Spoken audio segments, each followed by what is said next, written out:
Okay, yeah. uh, because the U.S. is looked to help in incidents like this. And what help can you be when you're hurting yourself, right? Yeah. Well, that's exactly right. Well, don't you worry. I've got one in there about that one, so we'll definitely cover that. And like I said, probably kick off with the United Nations speech, because that was definitely an interesting one. Yeah, why don't we do that? Uh, Yeah, absolutely. Mate. I'm ready when you are. All right. Well, I've got the recording going now. Just got it in my core of my eye right now. And what I'll do, give us a little introduction. We'll get it started. It's actually a beautiful, like I say, it's actually a really beautiful line. This is the best one I've had just through Skype with you for that I can remember, actually. Well, wonderful. Yeah, it's really good. All right, I'll give us a little intro. We'll get started. Thank you. I'm speaking now with our regular US correspondent, Ed Blakely. Ed, good morning. Good morning. How are you? Yeah, very well, thank you, mate. Thanks for joining us again this week.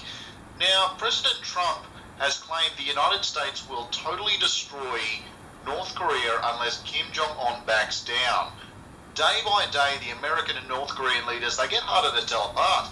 What effects is this going to have on the attempts to resolve the situation peacefully? Well, obviously, Kim Jong is pushing this as far as he can. You know, we learn from other dictators, like in Iraq, they don't seem to know how to contain themselves. And here we have the Chinese who may be a help, but Donald Trump is not a help. He's just raising the stakes, and it's getting very ugly. I suspect that at some point this will have to come to a head. I hate to say it. I don't know how, but I can't see a peaceful solution coming. This just seems like classic Trump to me. One week we're talking about him appearing a little bit more presidential, a little bit more, leashed in perhaps, and then the next week he's back to bombast and feeding the base. Well, where he's back to is where he is. He is bombastic. He is feeding the base, sometimes on purpose and sometimes accidentally, but there's no doubt in my mind that this is where he is.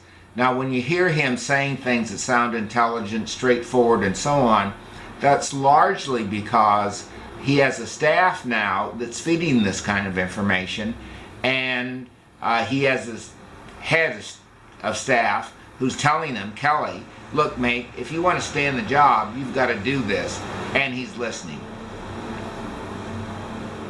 Now, the threats against North Korea came as part of Trump's first speech to the United Nations. Any other takeaways?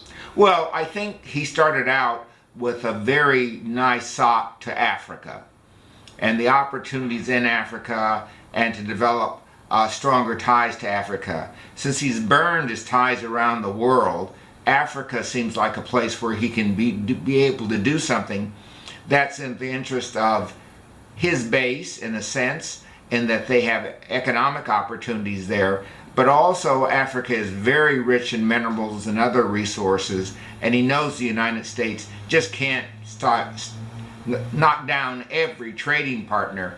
U.S. needs more trading partners, and so Africa might be the next U.S. big trading partner. Staying global for a minute, Mexico has been hit with a pretty serious earthquake that killed, it's killed at least 230 people.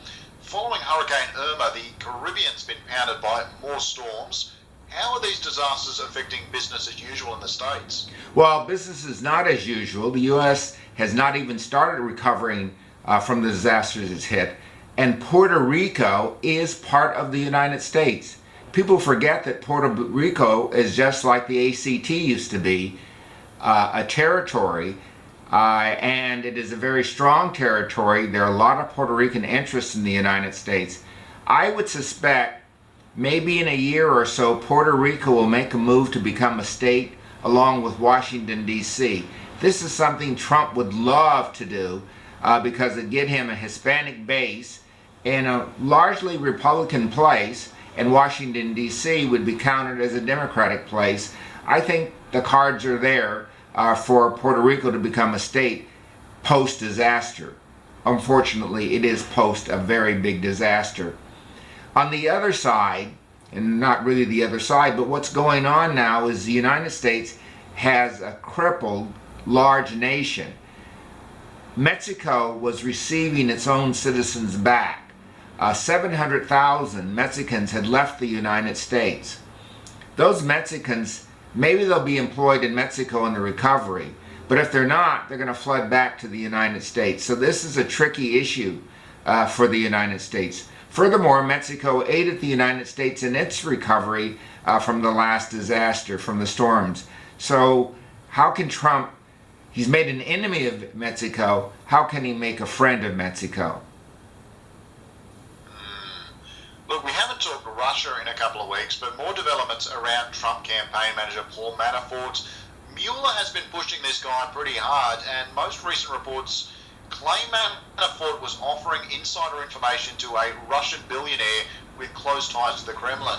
What's the latest? Well, apparently there have been wiretaps on Manafort since 2014. So this guy has been under the scrutiny of the United States FBI for a very long time, and they have uncovered a lot of deep dirt. Now, this dirt is on Manafort so far. There's no doubt he'll do some prison time because he has been colluding to gain money and sell influence to others. Did he do it for the Republican campaign? Gosh, it's hard to say, but he certainly did it for himself, and he was part of the campaign. Moreover, Trump has maintained contact with Manafort even after he left the campaign to as late as 2 weeks ago. So if Trump did anything to give Manafort any instructions, and he now denies it, that's putting him in the crosshairs of obstruction of justice and possible impeachment. Well, how far is Mueller from Trump himself? Some are claiming Mueller is smelling blood in the water right now. He is. The question is, this is becoming very political now. The Democrats really want to keep him right where he is. They like having him as president because they don't have any program without him as president. The Republicans don't really like him, but they don't have anything else.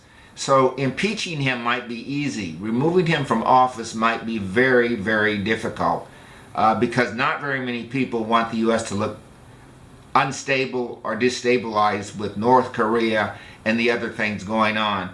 This is one we can talk about a little bit later. I think it requires a separate conversation. Yeah, absolutely. Absolutely it does, because absolutely an extraordinary kind of development right there. But finally, I did want to touch on healthcare, the repeal and replacement of Obamacare. Now, that was one of Trump's key campaign promises, but it's been a running disaster for the Republicans, and the party's now urging members to pass a bill they're claiming is their last hope of getting it done. Former President Obama, Democrats, they've derided the bill.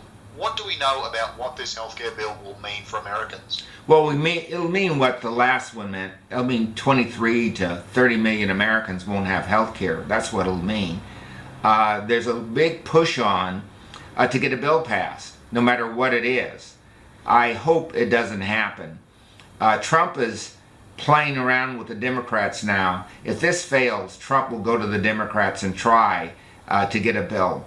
The question is, will the Republicans feel at this juncture, if they don't pass even this very bad bill, they won't look very good in the midterm elections? I hope we need 4 or 5 Republicans to stand their ground. A couple because they just don't want any health care, and a couple because they don't want this. They only need 51 votes, and they're very close. Just look, Trump has said repeatedly, if Obamacare isn't repealed, then he and the Republicans will let it fall apart on their own, denying in any kind of support.